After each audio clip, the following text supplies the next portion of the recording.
Good morning. आज सकाळी मला जवळपास 7 वाजता जाग आली आणि मी फ्रेश वगैरे होऊन चहा घेतला आणि 7:30 वाजता अभ्यासाला बसली. आधी मी जी असती ना, तर मी काय केलं असतं, आधी झाडून वगैरे काढलं असतं, पाणी टाकलं असतं, रांगोळी टाकली असती आणि मग त्यानंतर मला वेळच मिळाला नसता अभ्यासाला बसायला किंवा भेटलाही असता तर 10-15 मिनिटाचा किंवा मध्येच जर मुलगी उठली असती तर तोही नसता भेटला. म्हणून मी आज पहिल्यांदा स्वतःचा विचार केला. आजच्या या ब्लॉगमध्ये मी गृहिणींना असेच काही सल्ले देणार आहे, ज्यामुळे तुम्ही तुमचा वेळ हा तुमच्यासाठी वापराल आणि आपला जो काही महत्त्वाचा काळ सुरू आहे त्या वेळेमध्ये स्वतःचा विचार आधी कराल. कालच्या व्हिडिओनंतर मला असं जाणवलं की अनेक जणींचा हाच प्रॉब्लेम आहे जो मला होतो किंवा मला तसं वाटतं आणि त्याचमुळे आजच्या व्हिडिओमध्ये अशाच काही टिप्स तुमच्यासाठी.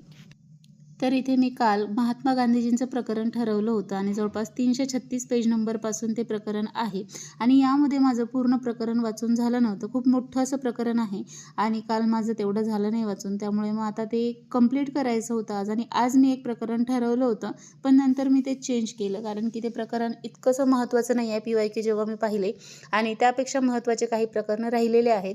आधीच आपला हिस्ट्री हा जास्त आउटकम देणारा विषय नसतो आणि मग त्यामध्ये जर आपण असे विषय घेत बसलो किंवा असे टॉपिक वाचत बसलो तर आपला टाईमपास होईल.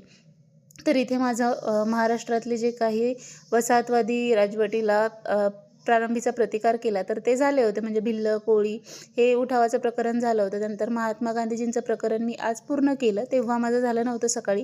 तुम्हाला जिथे टिक केलेलं दिसेल तिथपर्यंतचेच माझे टॉपिक झालेले आहे आणि मी खालचं 9वं प्रकरण ठरवलं होतं, परंतु जेव्हा ते PYQ पाहिले तेव्हा मी ते चेंज केलं आणि ते प्रकरण मी घेतलं नाही. तर जवळपास 7:30 वाजतापर्यंत मी वाचायला बसले होते, म्हणजे 7:15 वगैरे, आणि मग नंतर मी जवळपास 20-21 मिनटं वाचलं आणि त्यामध्ये माझे 5 ते 6 पेजेस आणखी वाचून झाले आणि त्यामुळे मला खूप छान वाटलं. एक मोटिवेशन मिळालं की सकाळी आपला 21 मिनिटं अभ्यास झालेला आहे, त्यामुळे आता दुपारी आपण लवकर अभ्यासाला लागू शकतो. आमच्या घरामध्ये सकाळी कोणीही उठत नाही आणि 8:30-9 पर्यंत कोणीही सकाळी खाली येत नाही, त्यामुळे तो वेळ माझ्यासाठी महत्त्वाचा आहे. आणि माझी मुलगी पण योगायोगाने उठलेली नव्हती, तर तो माझ्यासाठी एक आणखी सोने पे सुहागा झालं. त्यामुळे मग ती उठलेली नव्हती, त्यामुळे मी म्हटलं की चला आज आपण बाकीचे कामं केल्यापेक्षा आपलं काम पहिले करूया.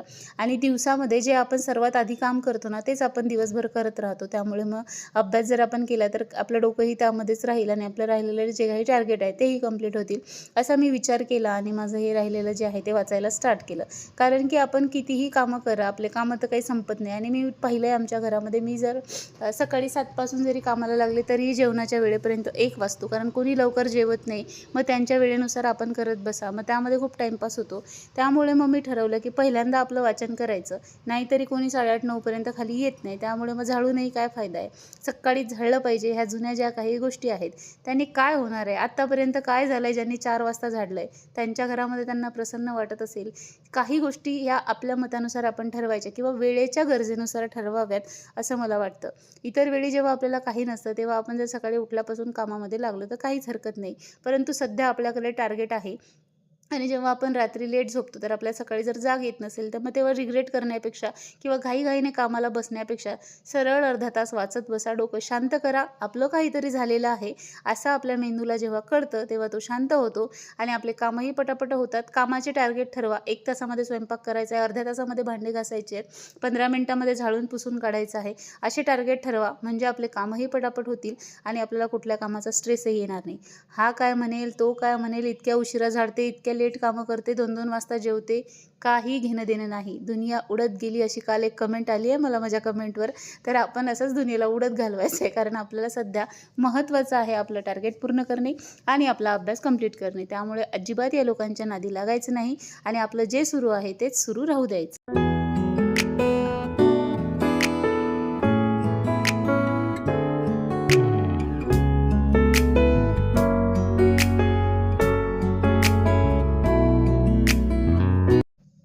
तर इथे पहा, अरण्याला सकाळी शाळेत जायचं असतं, 11:30ला तो जातो. तर इथे माझी दोडक्याची भाजी झाली होती, पोळ्याची कणिक भिजवून झाली होती. कालचा नागपंचमीचा शिरा उरला होता, तो मी परत तुपामध्ये भाजून गरम केला आणि इकडे वरण भातसुद्धा माझा लावून झाला होता. मला आज करायची होती दही मिरची, पण दहीच कोणी आणून दिलं नाही, त्यामुळे राहिलं. तर मी म्हटलं जाऊ द्या, आज मिरची आपण अशीच फ्राय करू.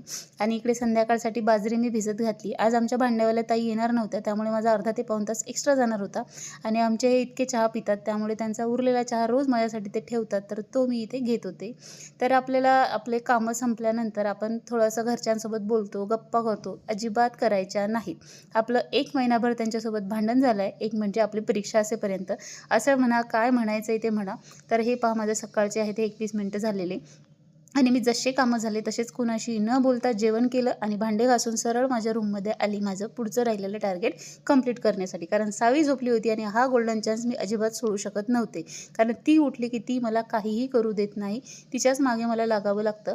त्यामुळे मग मी ते सगळं सोडून आपल्या अभ्यासावरती आले आणि सकाळी माझे एवढे 4 टॉपिक झाले होते. त्यातलं आता हे 3 टॉपिकमधले 3ही टॉपिक मला कंप्लीट करायचे होते. आणि जे माझे आत्ता कंप्लीट झालेले तुम्हाला दिसत असतील, मी इथे टिक केलेलं आहे. त्यानंतर हे 9वं प्रकरण मला करायचं होतं, पण मी म्हटलं नो, काही महत्त्वाचं नाही आहे आणि जे महत्त्वाचं नाही आहे त्याला किंमतच द्यायची नाही आहे, तेच मला तुम्हाला या व्हिडिओमध्ये सांगायचं आहे. तर महाराष्ट्रातली स्वातंत्र्य चळवळ हे प्रकरण मी वाचायला घेतलं होतं आणि जवळपास मी यातले 2 ते 3 टॉपिक जस्ट वाचलेच की सावी उठून गेली. सो असं माझ्यासोबत झालं आणि हे प्रकरण कंप्लीट करेपर्यंत माझे 50 मिनटं इकडे झाले होते. त्यानंतर तिच्यासोबत मला खेळावं लागलं. तर या बाईला सगळ्या घरात असा पसारा करायची काय सवय लागली आहे काय माहीत. मी इकडे गणितं सोडवत होते. म्हटलं तुला काय धिंगाणा घालायचा आहे तो घाल. मी तिला तिचं काम करू दिलं आणि माझं जे कॅलेंडरचं राहिलेलं प्रकरण होतं ते मी कंप्लीट केलं. त्यानंतर हे वेन डायग्रामचं प्रकरण करायला घेतलं. तर यामध्ये मी एक नोटीस केलं की यातले प्रश्न लिहून काही फायदा नाही आहे. ते जस्ट मी एक समजून घेतलं कारण हे प्रकरण तसं सोपं आहे. यातले फक्त काहीच टाईप मला येत नाही, तर ते मी फक्त व्हिडिओमधून पाहिले. आणि हिचे असे उद्योग चालू असतात काही ना काही, कधी काय तोंडात घालेली सांगता येत नाही. त्यामुळे 24 तास हिच्यावरती नजर ठेवावीच लागते. तर असा काहीसा माझा अभ्यास सुरू होता आणि जवळपास 5 वाजले. अरण्य घरी आला, पप्पा घेऊन आले आणि ही आहे पहा आमच्या गावातली मखर प्रथा. नागपंचमीच्या दिवशी अशा प्रकारे मखर बसवले जातात. तुम्हाला मी साईडने फोटो दाखवते. आणि मग त्यांची एक दिवस पूजा केली जाते आणि दुसऱ्या दिवशी त्यांचं विसर्जन केलं जातं नदीमध्ये आणि त्यानंतर जेवण दिलं जातं आजूबाजूच्या लोकांना. तर अशी ही प्रथा आहे. अनेक भागांमध्ये कदाचित असेल, तुमच्याकडे असेल तर नक्की कमेंट करून सांगा.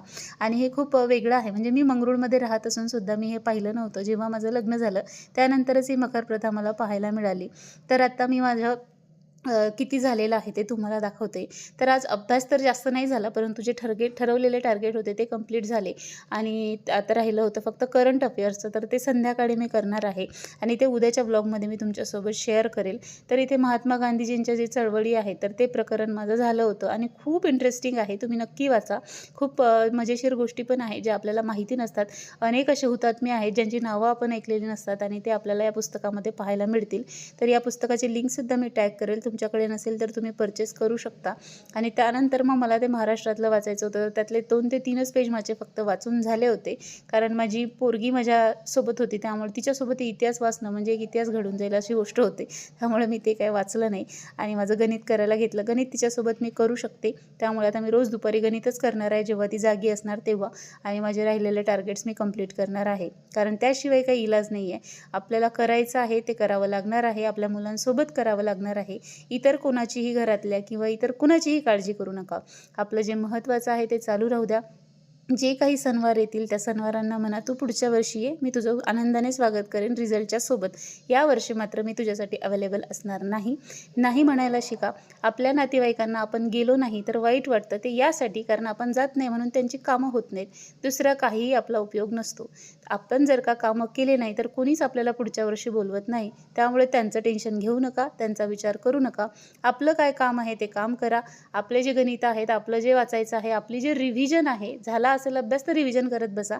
अजिबात कुठेही जाऊ नका. त्यामुळे आपल्याला जे करायचं आहे तेच करा. आपलं महत्त्वाचं आहे आणि हे सगळं जे आहे ते आत्ताच करू शकतो आपण. यानंतर पुढची वेळ असणार नाही, पुढचा चान्स आपल्याला मिळणार नाही.